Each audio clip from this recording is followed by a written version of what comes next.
Today's account is one of entrenched positions, miscalculated political assessments, flawed reconnaissance, and of course, a dose of HIMARS. As Ukraine's advance into Russia's Kursk region finishes its first week, it has become increasingly clear that Moscow's preparations for such a maneuver contained deep structural weaknesses. This raises an obvious question. How could events unfold this way at all? It is, of course, far too early to write definitive history. Ukraine's forces are still moving, even if their momentum has slowed. Yet the clues already point toward two major reasons explaining why Russia's defenses failed to stop Ukraine's sudden penetration. What we are witnessing is a pronounced breakdown inside Russia's intelligence network. And to make matters worse for the Kremlin, responsibility does not lie with just one part of the system. Instead, the failure required multiple layers collapsing together, specifically what might be called political intelligence and surveillance intelligence. Political intelligence refers to evaluating what actions an opponent is willing or unwilling to take. Surveillance intelligence is the ability to see through battlefield uncertainty and detect what is unfolding on the ground. Russia misjudged Ukraine's political readiness to launch the Kursk operation, and it simultaneously failed to notice the indicators that could have softened the consequences of that first mistake. The outcome is a Ukrainian operation on Russian soil, something not seen since the Second World War, and the possibility of significant political turbulence in Moscow. But, as always, the complete story is more complex.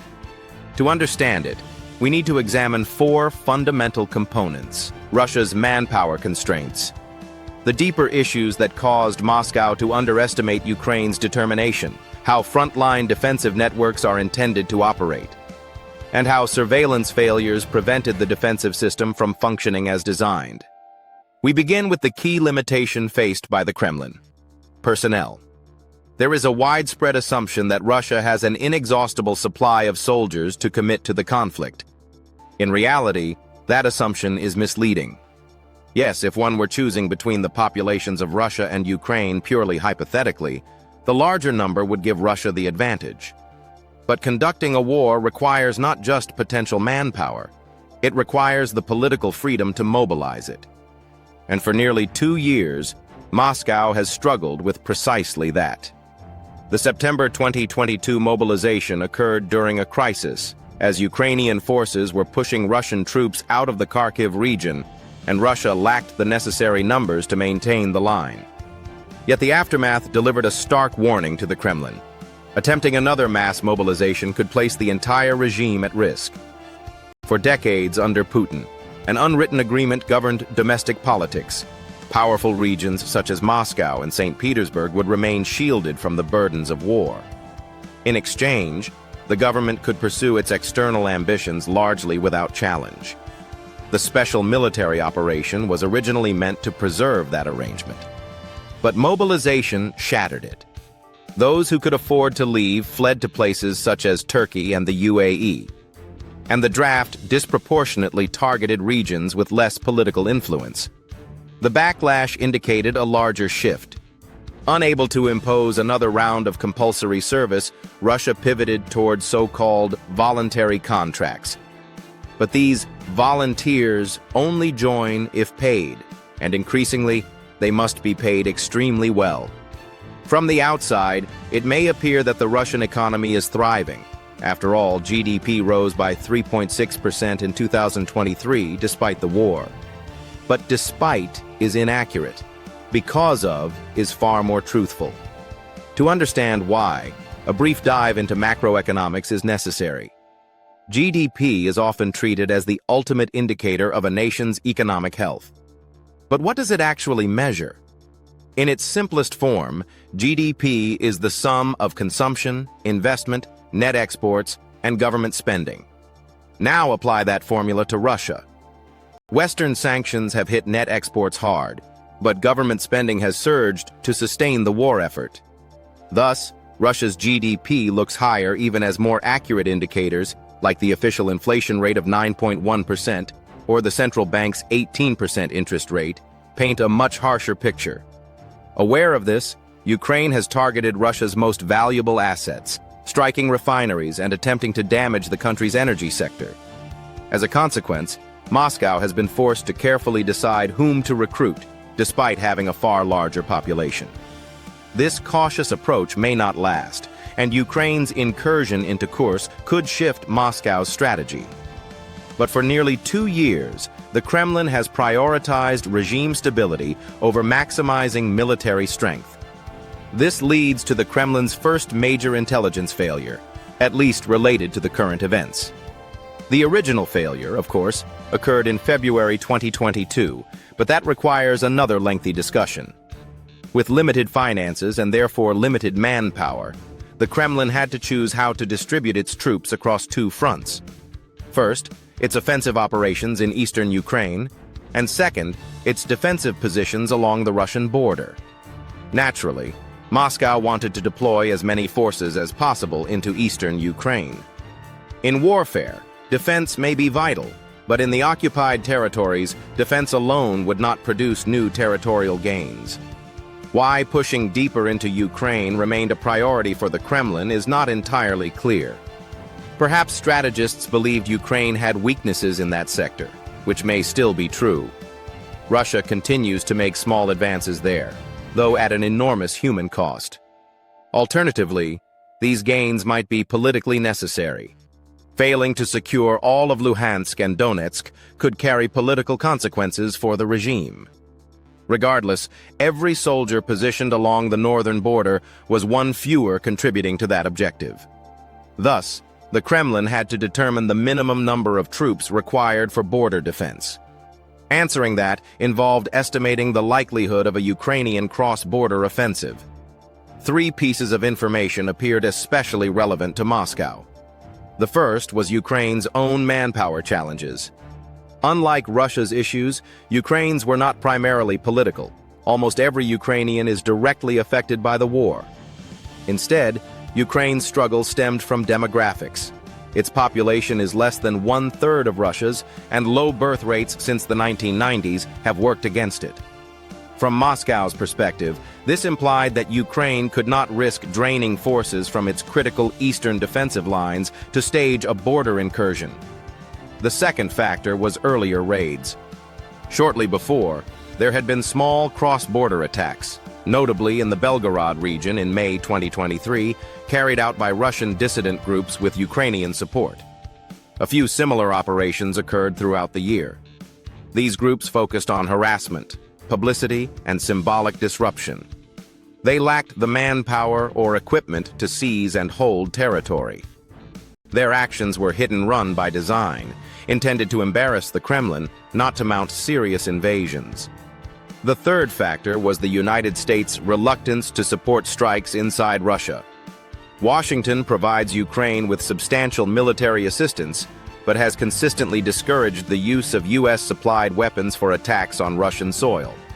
American officials feared escalating the conflict in ways that might provoke unpredictable Russian retaliation. Given this dynamic, Moscow likely assumed that a large Ukrainian invasion, especially one involving U.S. weapons, would be unacceptable to Washington. From Russia's viewpoint, this greatly reduced the probability of a major cross-border offensive. Taken together, these factors likely convinced Russian intelligence that the chance of small raids was far higher than the chance of a full-scale Ukrainian operation. Leaving the border undefended was clearly risky, but preparing for a massive invasion seemed unnecessary. From the perspective of early August 2024, the most probable scenario looked like another series of limited hit-and-run raids. This sets up a classic strategic miscalculation. Russia did not completely ignore the threat, but it significantly underestimated its scale. And that misunderstanding shaped how many troops the Kremlin deployed along the border. Let's pause here and consider a simple strategic puzzle often given to beginners studying game theory. Imagine that Russia must assign enough soldiers per kilometer of border to stop different types of Ukrainian attacks. It requires 10 troops per kilometer to halt a full-scale invasion. It requires 2 troops per kilometer to stop small raids. And it requires none if nothing occurs at all. Assume that any number below the threshold results in automatic failure, while meeting or exceeding it guarantees success.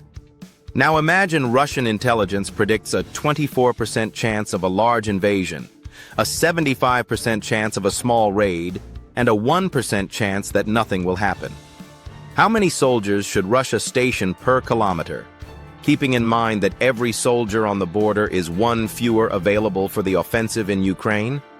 A common mistake, especially among new students, is to choose the weighted average of the threats. They multiply 10 by 0.24, 2 by 0.75, and 0 by 0.01, yielding a reasonable-sounding average of 3.9 troops per kilometer. But this approach is fundamentally flawed. When risks fall into separate, discrete categories, the average doesn't matter. The only important question is whether the next soldier deployed changes the outcome.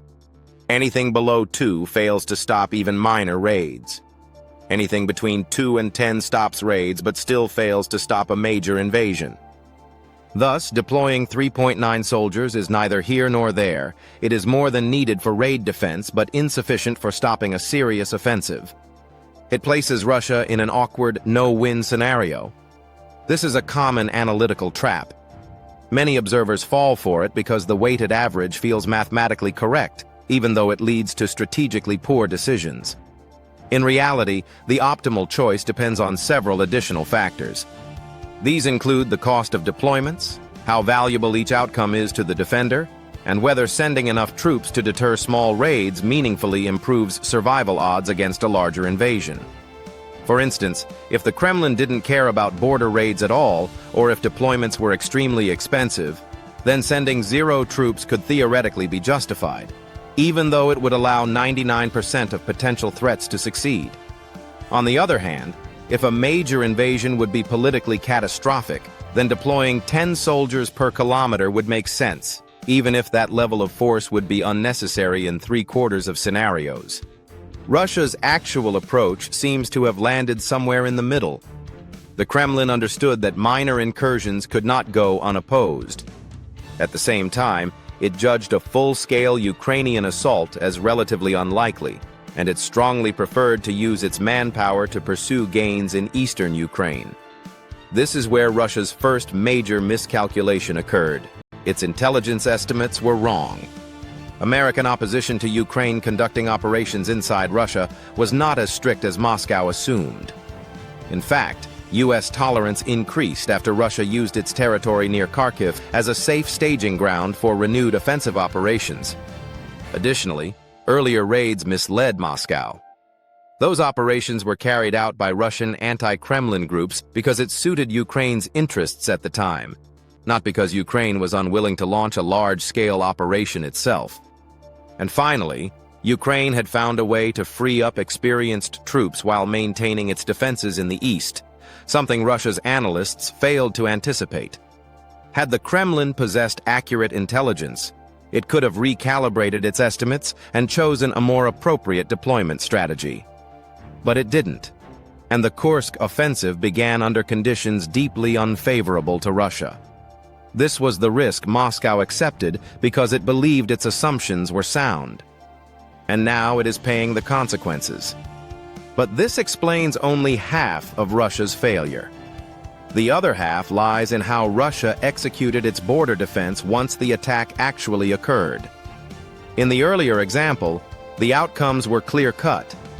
Either you deployed enough troops to stop the attackers and succeeded, or you failed to meet the threshold and lost outright. But real-world defense is not so binary. Even small numbers of defenders can make a difference against a larger attacking force, if they are positioned correctly, and if their intelligence apparatus alerts them in time. Which brings us to the second major Russian intelligence failure. Moscow failed to recognize that a genuine Ukrainian offensive was about to begin. Defenders operate under a critical window of vulnerability. The length of that window is determined not only by fortifications, but by their ability to detect the attack early and rapidly redeploy mobile reserve units to reinforce the threatened sector. In this case, Russia's surveillance and analytical systems failed to provide that warning. And this is especially striking because the necessary clues were apparently available.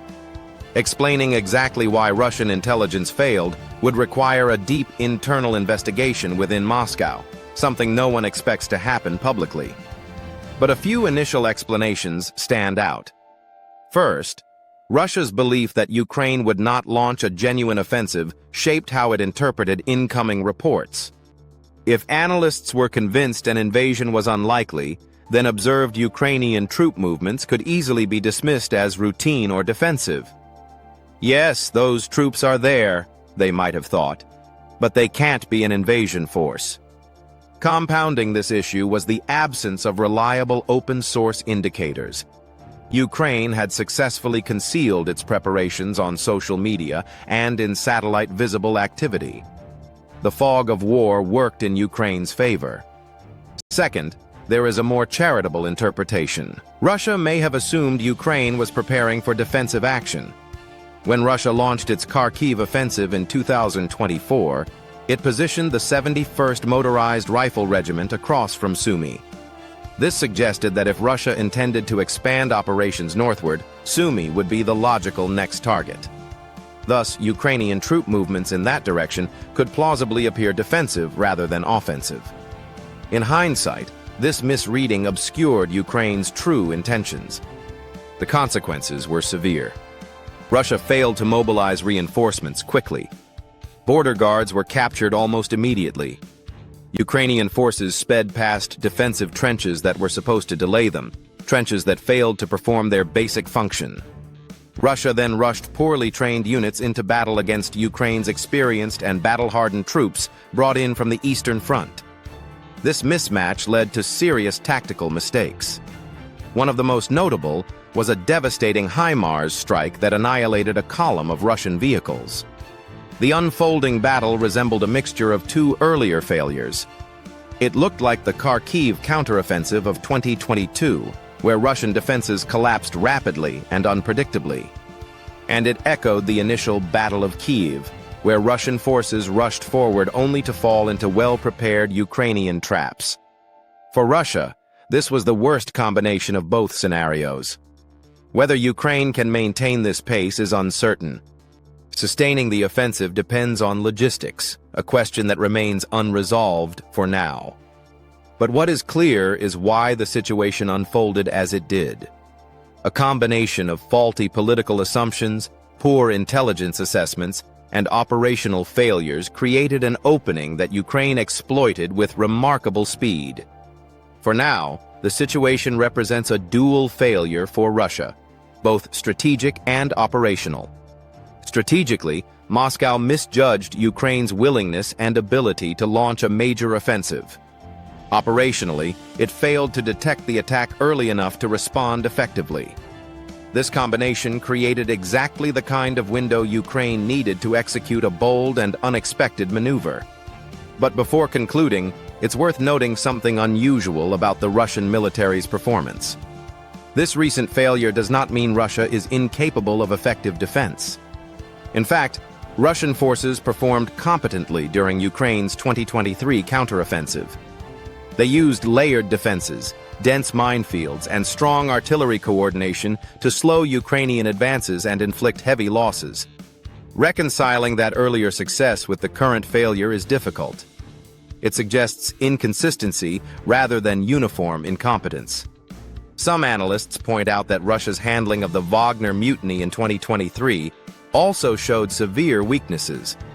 The mutineers marched alarmingly close to Moscow with little resistance. That crisis led to leadership reshuffling within the military hierarchy. And now, speculation is increasing that Chief of the General Staff Valery Gerasimov may lose his position due to the Kursk disaster. But leadership changes alone cannot explain the deeper intelligence breakdown. A more fundamental issue appears to be the Kremlin's inability to accurately assess Ukraine's intentions. Believing that Ukraine would avoid escalation inside Russian territory, Russian analysts filtered all incoming information through that assumption. This created confirmation bias. When troops were spotted repositioning, analysts interpreted it as defensive preparation. When Ukraine concealed its movements, analysts assumed nothing significant was occurring. And when earlier raids looked small, analysts wrongly inferred that future actions would follow the same pattern. Meanwhile, Ukraine benefited from maintaining strict operational secrecy. Limited leaks, disciplined troop movements, and minimal open-source indicators allowed Kyiv to mask its true objectives until the moment of the strike. The result was a paralyzed Russian response at the onset of the offensive. Border units were overwhelmed before they could alert higher command. Russian reinforcements were deployed too late and too chaotically, and Ukrainian forces quickly gained momentum by bypassing defensive lines that were never properly manned. This breakdown exposed a harsh reality. Even well-built fortifications are useless if intelligence fails to detect when and where an attack is coming. Defense is not just about trenches and obstacles. It is about coordination, information flow, and timely response. In this case, all three elements collapsed simultaneously. That collapse enabled Ukraine to achieve something unprecedented, a direct invasion of Russian territory for the first time since World War II. What happens next depends on logistics, reinforcement speed, and political decision-making on both sides. But the initial phase of the operation has already rewritten assumptions about the war and exposed deep vulnerabilities in Russia's defensive posture. At this stage of the conflict, Ukraine's momentum relies heavily on logistics. Advancing deep into enemy territory is one thing. Sustaining that advance is another. Fuel, ammunition, spare parts, medical support, and continuous reinforcement determine whether an offensive keeps moving or stalls. These practical constraints will ultimately shape the pace and direction of Ukraine's operations in Kursk.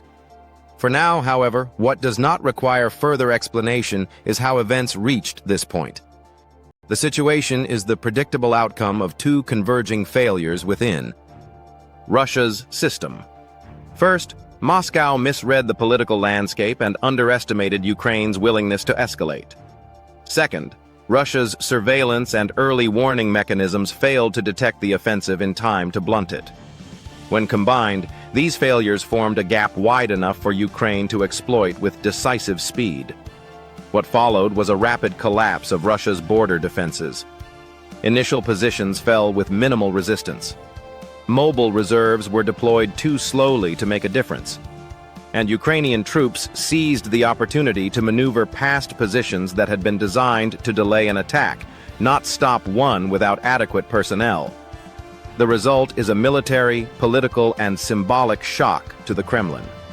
For the first time since the Second World War, foreign soldiers have entered Russian territory in a sustained and organized operation. This alone represents a significant psychological blow to Moscow's narrative of strategic control. It also introduces new political risks for Russian leadership. The longer Ukrainian forces maintain pressure in the region, the more difficult it becomes for the Kremlin to avoid internal criticism. Questions will grow louder about intelligence failures, misallocation of troops, and the broader strategy guiding the war. Meanwhile, Ukraine has demonstrated that it can still surprise Russia, even after years of conflict. It has shown that carefully controlled secrecy, coordinated planning, and swift execution can disrupt an opponent that relies heavily on static defenses and flawed assumptions. As the operation continues, observers will focus on whether Ukraine can consolidate its gains, withstand counterattacks, and exploit the strategic confusion on the Russian side. But no matter how the next phase unfolds, one conclusion is already clear.